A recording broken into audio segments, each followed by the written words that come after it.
At LinkedIn, we know hiring is a big deal for your small business. Sometimes it can feel a little overwhelming. LinkedIn uses data that you can't find anywhere else to give you the best candidates, all so you can feel confident you're hiring the best person for the job. And even a little hiring bliss. See why 86% of small businesses who post a job on LinkedIn get a qualified candidate within a day. Post a job for free at linkedin.com/achieve. LinkedIn, your next great hire is here. Every cup of Nespresso coffee is an invitation to transform your morning routine into a ritual you can treasure each and every day. Using the Virtuo Pup, a simple touch of the button freshly brews bold aromas and a rich, velvety crema layer for delicious cafe-quality coffee at home. Whether you enjoy your coffee hot or over ice, every sip, every morning is unforgettable. Nothing tastes like Nespresso coffee. Visit Nespresso.com or our app to explore our full range of easy-to-use machines and coffees not found anywhere else.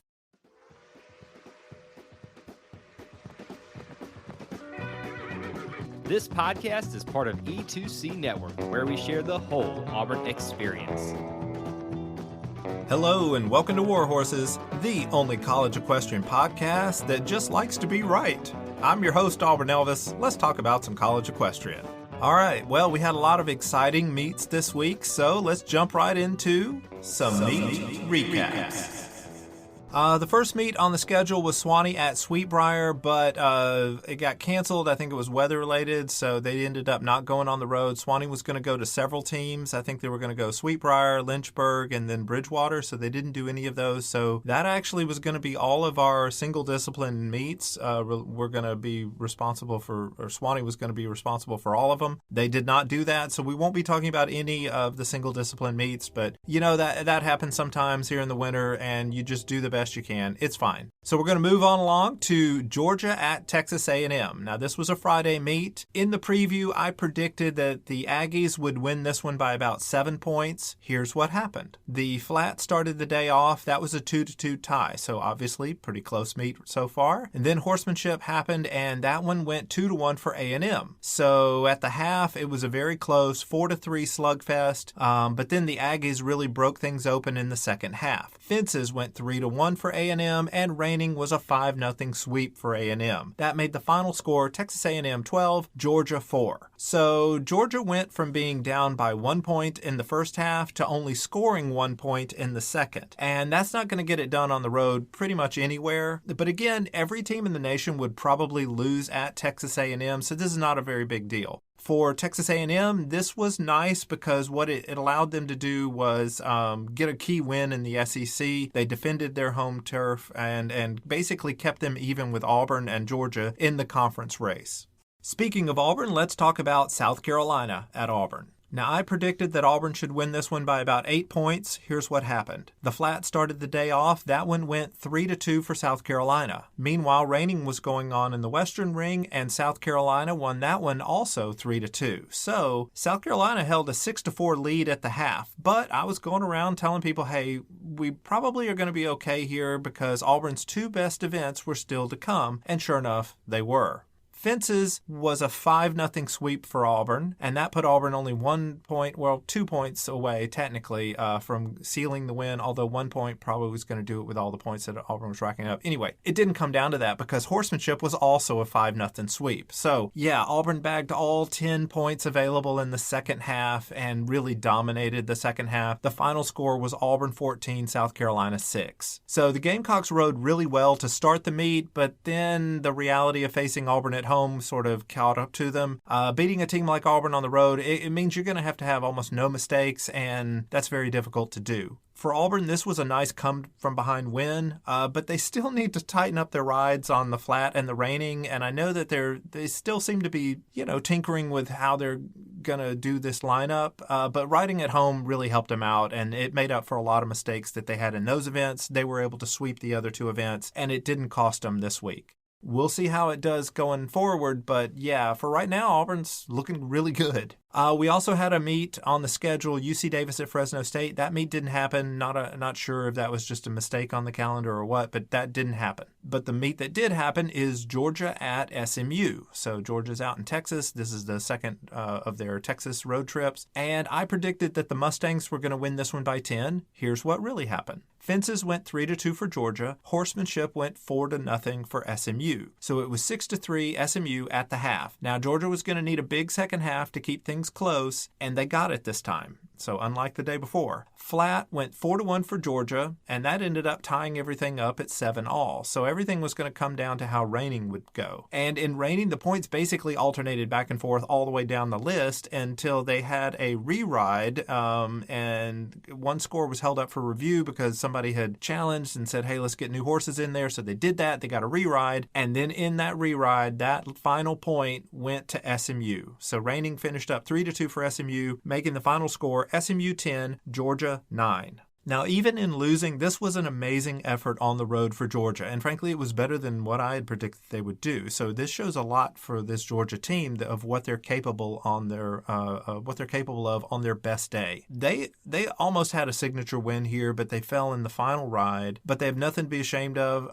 Again, SMU is one of the top 4 teams in the sport. I keep telling y'all that every week, and every team in the nation would have probably lost at SMU this weekend. So yeah, nothing for Georgia to feel bad about with this loss. For the Mustangs, this is closer than it probably should have been for y'all. It's not ideal giving up so many jumping seat points like they did, but in the end, they did do just enough to stay undefeated at home, and that's the threshold between a great team and a good team. If you can win all your home meets, you're a great team. All right, Oklahoma State at Baylor. This was the final meet of the weekend. I predicted the Cowgirls would win this one in a close one by about 2 points. Here's what really happened. Fences went 3-2 for Baylor. Reining went 4-1 for Oklahoma State. So it was 6-3 Oklahoma State at the half. The Cowgirls were in control, but we've seen the home team come back in the second half. Could Baylor do that as well? Well, as it turned out, no, they could not. Flat went 4-1 for Oklahoma State. Horsemanship went 3-2 for Oklahoma State, and that made the final score Oklahoma State 13, Baylor 7. Baylor had some nice rides at times, but the flat and the reining results in the middle of this meet just basically ended their chances right there. It dug such a deep hole that they just couldn't get out of it. For Oklahoma State, this was a good road win, reaffirming that they are one of the top teams in the Big 12. Now, they do have a home loss, so they're probably not a great team, but they are a really good team. They're basically right up there with Georgia as far as how good these teams are overall in the nation. And speaking of how good teams are overall in the nation, let's take a look at our official Auburn Elvis College Equestrian rankings. Now, there's no change at the top of the rankings. Number 1 is still Auburn. The Tigers are 10-1, with their lone loss being a 2-point decision at Georgia. Their best win is probably their road win at Oklahoma State that I mentioned earlier, and right now the Tigers are just in control of their own destiny. Number 2 is SMU. The Mustangs are 6-4, but all 4 of those losses came on the road to top 5 teams. SMU's worst loss so far is probably at Oklahoma State. Their best win is at Georgia. Each week, the absurdity of not having SMU ranked in the top 4 becomes more apparent, but eventually I predict SMU is going to get into the top 2 or 3 spots in both my rankings and the NCEA's rankings. Eventually, the NCEA voters are going to catch up to the fact that SMU is just good and they had a really tough schedule in the fall. The number 3 team is TCU. The Horned Frogs are 6-3. Their biggest win came at Georgia, and their worst loss was at SMU. I only see about 1 more loss on their schedule, so the Horned Frogs will likely be in the top 3 in both my rankings and the NCAA rankings, along with SMU and Auburn. Number 4 is Texas A&M.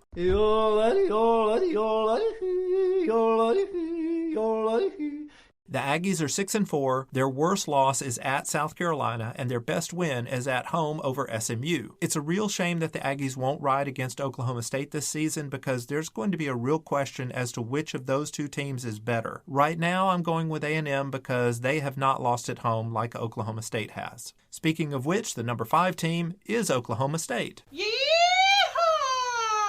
The Cowgirls are 6-3. Their worst loss is at home to Auburn, and their best win is probably at home over SMU. Oklahoma State has not had as challenging of a season as the teams above them in my rankings, which is partly why I have them ranked below two teams with worse overall records. And again, Oklahoma State lost at home, which is a big no-no. Number 6 is Georgia.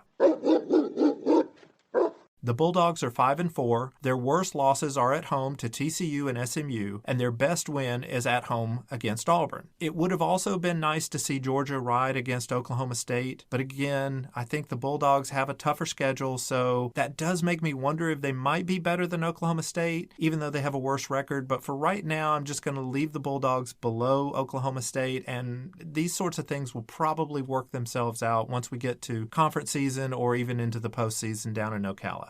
Number 7 is Fresno State.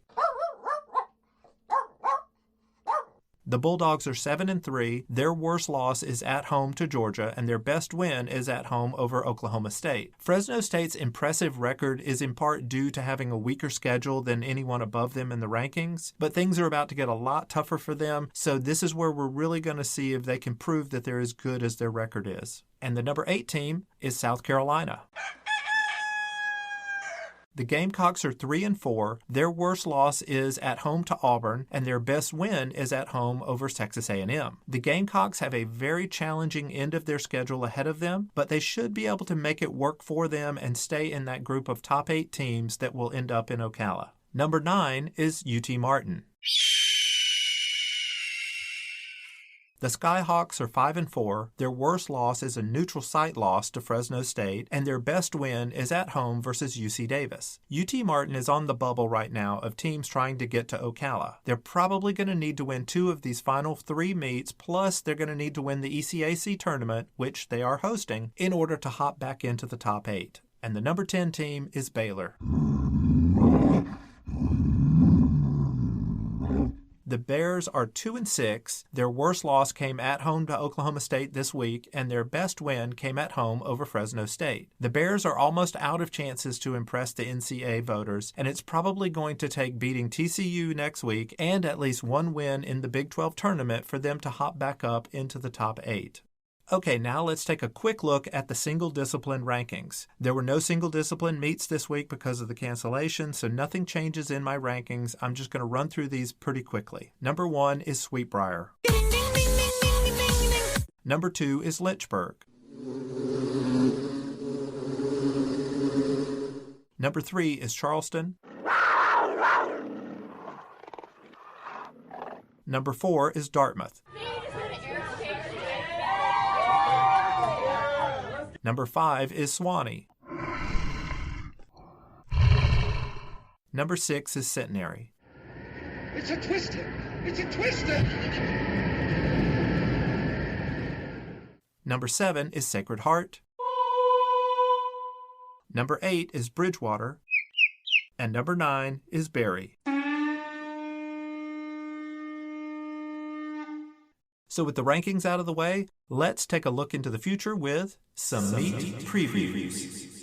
Now the first meet of the week is Dartmouth at Texas A&M. I really don't hold out a lot of hope for the green here. I mean, unless the Aggies just really put in a lot of inexperienced riders just to get them some more starts, I don't think Dartmouth is going to get too many points. I think the Aggies win this one by about 7 or 8 points. Delaware State at UT Martin. I really like the Skyhawks in this one. I think they're going to win this one by 8 or 9 points. TCU at Oklahoma State. This is a big one. I think Oklahoma State wins this one by about 5 points. This will technically be an upset, but again, it's at Oklahoma State, and these two teams are close enough in the rankings and relative skill level that I think the home team and being at home is gonna lift the Cowgirls to the victory. UC Davis versus Dartmouth. Now, this is another single discipline meet, and I think the California Aggies are going to win this one by 3 or 4 points. SMU at UT Martin. If UT Martin could get the upset over SMU, this would be their biggest win in program history. But I don't think they're going to do that. I think the Mustangs are going to win by about 5. Delaware State versus SMU. I think the Mustangs are just going to roll through this one and win it by 8 or 9 points. South Carolina at Georgia. The Gamecocks rode really well in the first half at Auburn. If they do that again, they'll keep this one close, but I still think Georgia is going to win probably by about 4 points. UC Davis at Texas A&M. Now, obviously, the Aggies are going to win this. Pause for laughter. But it's going to be the Texas A&M Aggies, and I think it's going to be by about 10 points. So those are all of this week's meets that are coming up. Now, I tell you, it was really exciting to see. I was at the Auburn meet, and again, like I said, even though things were looking pretty disappointing for Auburn fans in the first half, I was pretty confident that Auburn was going to do well in the second half because, again, I track all the stats, and, that's what the matchups and the favorites indicated was probably going to happen, and it did. And my wife always tells me that what I get most excited about isn't necessarily Auburn winning or this team over there winning or losing or anything like that. What I get most excited about is being right. And yes, that's true. I put a lot of work into going through the stats, and I go out on a limb most weeks and I tell you, hey, I think this team is going to win, even though the NCEA rankings would lead you to believe the opposite. And again, it's probably because I just like being right. So that's what we'll end on this week. I just like being right. But yeah, I hope everybody's enjoying this season. I certainly am. And we're going to get back together next week and do this all over again. I'm your host, Auburn Elvis. Thank you very much for listening, and war horses. Thank you for tuning in to today's episode on the E2C Network. On your way out, I want to remind you to stop by e2cnetwork.com. It's your one-stop shop for all our content across our podcast, YouTube channel, and much more. To stay up to date with us, make sure you're following social media accounts such as Facebook, Twitter, and Instagram. While our content here may always be Auburn sports heavy, if it's orange and blue, it's what we do. War Eagle.